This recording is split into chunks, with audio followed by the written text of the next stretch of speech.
Today, on You're Watching a Movie with Silas Lindenstein, I am reviewing the new horror comedy, Renfield.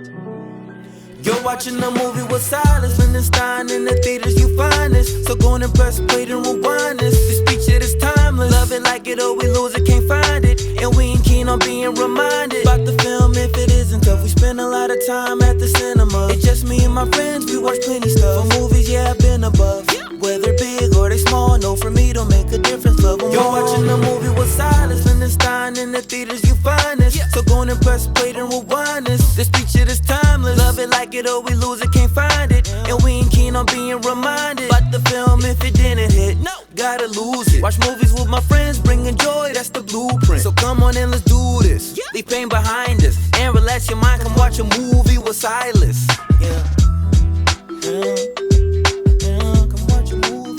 Hello, everybody, and welcome to You're Watching a Movie with Silas Lindenstein. I am your host, Silas Lindenstein. Welcome. Today, I am reviewing the new movie Renfield. It is a horror comedy starring Nicolas Cage and who else? Nicholas Hoult.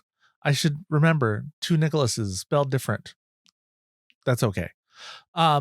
Alongside them, Awkwafina, who plays a cop in this film, and also the comedic co-lead of it, kind of partners up with Renfield during this. If you haven't heard of the film, it is about Renfield, the tortured aide of the narcissistic boss Count Dracula, who is forced to procure his master's prey and do his every bidding. He's known as the Familiar. However, after centuries of servitude, he's ready to see if there is life outside the shadow of the Prince of Darkness. Renfield is a really interesting character in Dracula folklore. I do know about it from back in college. There was a production of Dracula original being written, and so I learned a lot about different parts of Dracula during that production. I wasn't in it, but I had friends in it, and that's when I first heard about Renfield as this assistant, how he was like, oh, it's really about him, like this is, which it wasn't, but that's what I heard about. Was the actor playing it. I probably felt that way. But Renfield's this, so he goes to Count Dracula in the Bram Stoker version. He shows up, he's an accountant, wants to make a land deal with Dracula, and ends up becoming his servant, and he eats bugs. He kind of goes a little crazy in that. But this film has a different approach to it. It kind of shows Renfield being in a toxic relationship, and he wants out. And the film is funny. It's a funny take on vampires and Dracula. It is a horror, but Emmett Montgomery, one of my guests who came with me, he billed it as a more of a slapstick horror, and it is. There is blood, over the top, crazy blood and decapitations and dismemberments that are outrageous, graphic, but not like, I don't think they're not like realistically graphic. So it's, I can tolerate it. I wasn't squeamish. Sometimes I was like, I did oh my God. But I was never like hiding behind anything. So, it's a horror comedy. It's rated R, of course. Thank God. 1 hour and 33 minutes, written by Ryan Ridley from a story by Robert Kirkman, who's one of the producers of it. And actually, I believe he has a role in it as well. And it's directed by Chris McKay. And man, I think tonally they just hit it. They hit the comedy, they hit the horror. Nick Cage was released to be the Dracula he apparently has always wanted to be. And he went, nobody could play this Dracula the way Nicolas Cage did. And it was delightful. He was having fun, so I really just had fun watching him the whole time and seeing what he was going to do with it. what did I write? The best things about the film: the comedy, love the comedy, outrageous. It's campy. It is campy. I'm not gonna deny that. If you can't enjoy some good campy humor, you will not enjoy this film. But it is so funny. I was just cracking up throughout it, and afterwards I just had this feeling of that was such a good movie, and so I want you to see it. Excellent story. Let's see. I wrote, it is a fun story that I haven't seen before. I've enjoyed films and plays with the Dracula lore, and that give a good time to the character.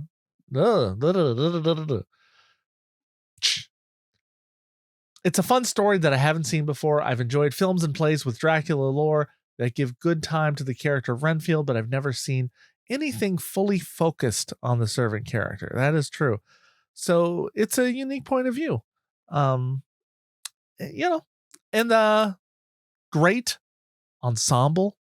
Great ensemble. They act well off of each other. They play well together. Let's see. Nick Cage, I spoke about him. So the worst parts, I mentioned the camp. If you don't like that kind of horror or that kind of movie of campy humor, you won't like it. The gore does, it's gonna turn some people away. And I think if you're walking into a vampire film, you probably aren't. I will say this: if you are looking for a legitimate scare out of a horror, you won't get that here. It's not that kind of horror. We're not in that kind of horror film. But if you want to laugh over the top at exaggerated horror, this is for you. I said to the person leaving the studio people, I said, it is ludicrous. It is a ludicrous film in all the right ways. Look, Renfield has superpowers, right? So being Count's servant, he gets sort of some powers so he can get him bodies and do things. So he eats bugs, and it's so he grabs a cockroach, eats a bug. He's got a superpower so he can defend or attack whatever he needs to do. And there's these scenes of him in a toxic relationship support group are just hilarious. But it's Laura Lyons, another comedian who came with me, said it's a powerful message delivered in a fun way.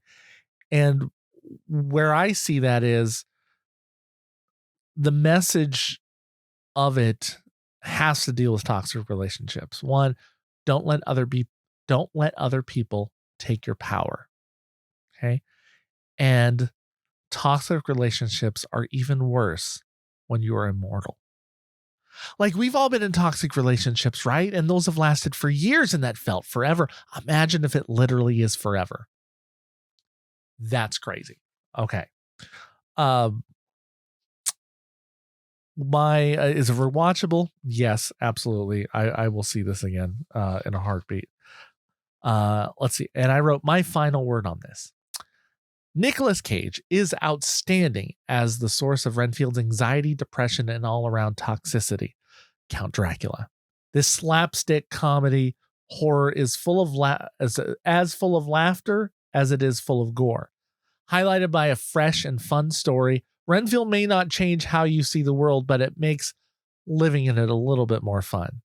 Sure, deep inside the film is a message about fighting the monsters in your life who bring you more pain than pleasure, and how finding the power inside you will help you slay life's demons. But I think it's just a really fun film. So, in my rating system of love it, like it, or lose it, love it's that film that you get on social media right away and post about. Like it is that, it's a good job. Yeah, I enjoyed it. Right, I have a little soft spot in my heart for this type of film. And lose it is I watched it so you don't have to. This Renfield gets a love it, hands down. And let me tell you, I think when I started doing these reviews a couple years ago, I said, I'm not a horror guy. And I've definitely changed it's definitely changed to being that I'm definitely a fan of horror comedy for sure. Maybe I'm easing over there, but and it's not that gore is the most pleasant thing. And I recognize I may be getting desensitized to it a little bit, but there's so much you can do. There's so much of a play field you have in horror, in the genre, that's, and if you don't mind, again, because it's over the top, and I mean, I don't know how to describe funny spurts of blood. What is that? It's gory, but it's ludicrous. Like, you can't take it seriously. My wife would. She would not appreciate it. But I think a film like that, if you're prepared, you might be able to have a lot of fun with. As long as like you're not someone who like you see something and it imprints into your brain, like sun using a mirror into your brain, right? If you're not like that, I think this can be your gateway into a lot of other horror type films. I'm not saying go watch the scary ones, but this one and Bodies, like, oh my gosh, these are fun films. And I know this film does have some complaints on it. Like, people say it's two films meshed in one. It's partly this cop who's trying to right the wrongs to her family and get justice in the New Orleans police system that's very corrupt. And then they mash together a Dracula story. But I think that's what the strength is. I think the strength, when you do like, I don't need to see another vampire tale I don't need to see another Dracula story, right? About his origin. I don't need to see that. I need to see stories about Dracula in different time periods. Put him different things he's doing. I think there's another Dracula film coming out this year that's serious, and it's like a gritty horror that's supposed to take place on the ship bringing him to the New World, right? That at least is going to be a little different. I don't think I've seen that story before, but like, yeah, go ahead and put him in 2023 in New Orleans eating gumbo. I don't care. I want to see Dracula in different settings and do something fun with him, play with it. It doesn't, yeah. So, and why not? I don't think it's even genre blending. It's just, yeah, I'm interested in stories that are different and taking a classic characters of Renfield and Dracula and putting him in this potentially could have been a cop film is interesting to me. It's, yeah, I like how you did that. I like how I like mashups. I like medleys, right? I like the Glee mashups, but for movies, right? Anyway, it works for me. I think it's a good time regardless. So, hey, that's it for the review. I do want to say, if this podcast and video podcast is sponsored by my other podcast, You're Buying a Home with Silas Lindenstein. Yeah, I connected those two, so it's kind of in branding, and then I keep saying the wrong name. So maybe that wasn't too smart of me.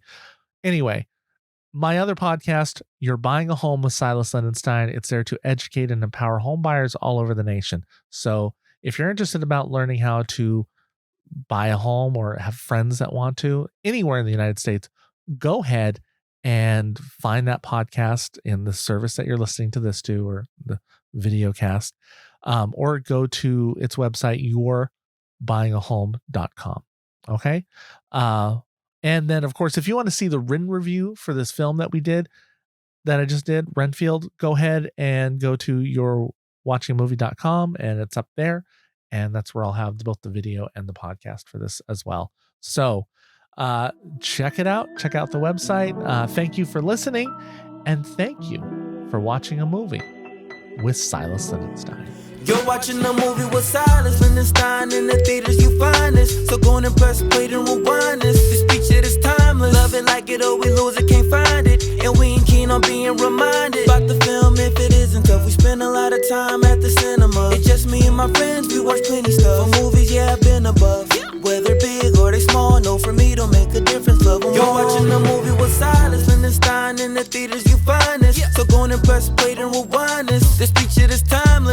like it or we lose it, can't find it. And we ain't keen on being reminded about the film if it didn't hit. No, gotta lose it. Watch movies with my friends, bringing joy, that's the blueprint. So come on and let's do this. Leave pain behind us and relax your mind. Come watch a movie with Silas.